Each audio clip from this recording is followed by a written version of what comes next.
Bienvenue dans notre méditation. Notre Dieu est merveilleux. Le titre est « Fils du tonnerre ».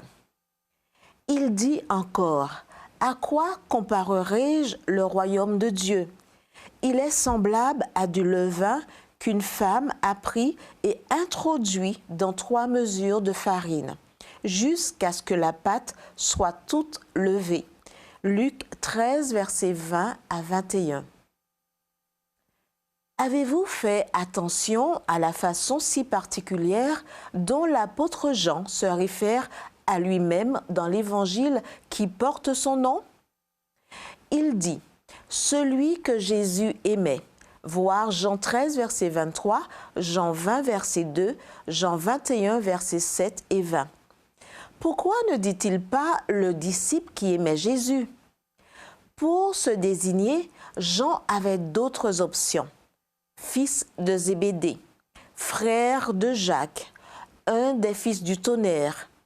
Mais c'était sa façon préférée de se nommer. Pourquoi? Parce que personne ne savait mieux que lui combien sa vie avait changé depuis qu'il avait commencé à contempler la beauté immaculée du caractère du Christ.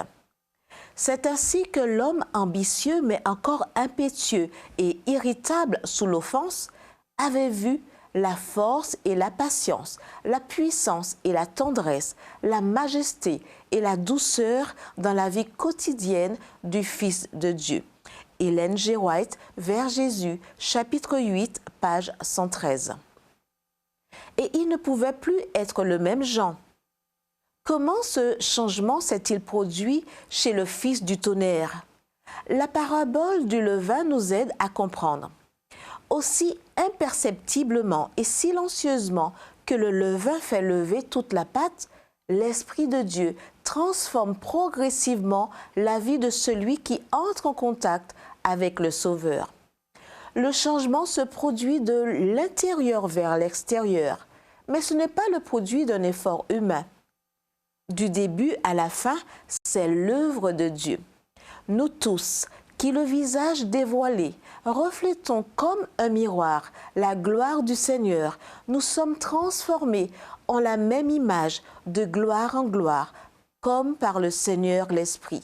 2 Corinthiens 3, verset 18. N'est-ce pas précisément ce qui s'est passé dans la vie de Jean?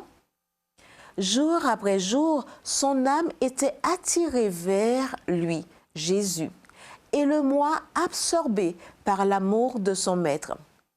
De tous les disciples, Jean est celui en qui l'image du Sauveur se trouve le plus parfaitement reproduite.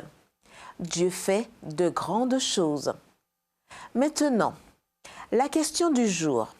Si la puissance du Saint-Esprit a pu transformer le Fils du tonnerre, ne peut-elle pas nous transformer, vous et moi également? La réponse est un oui retentissant. Il n'est pas d'être civil qui ne puisse être transformé par cette puissance.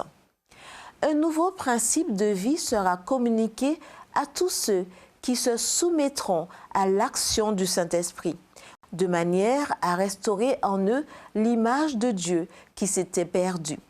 Ellen G. White, Les paraboles de Jésus, la quête du royaume, page 76. Prions.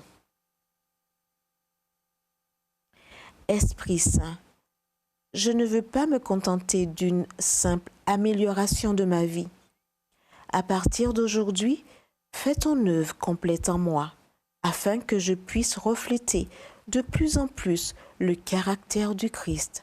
Au nom de Jésus. Amen.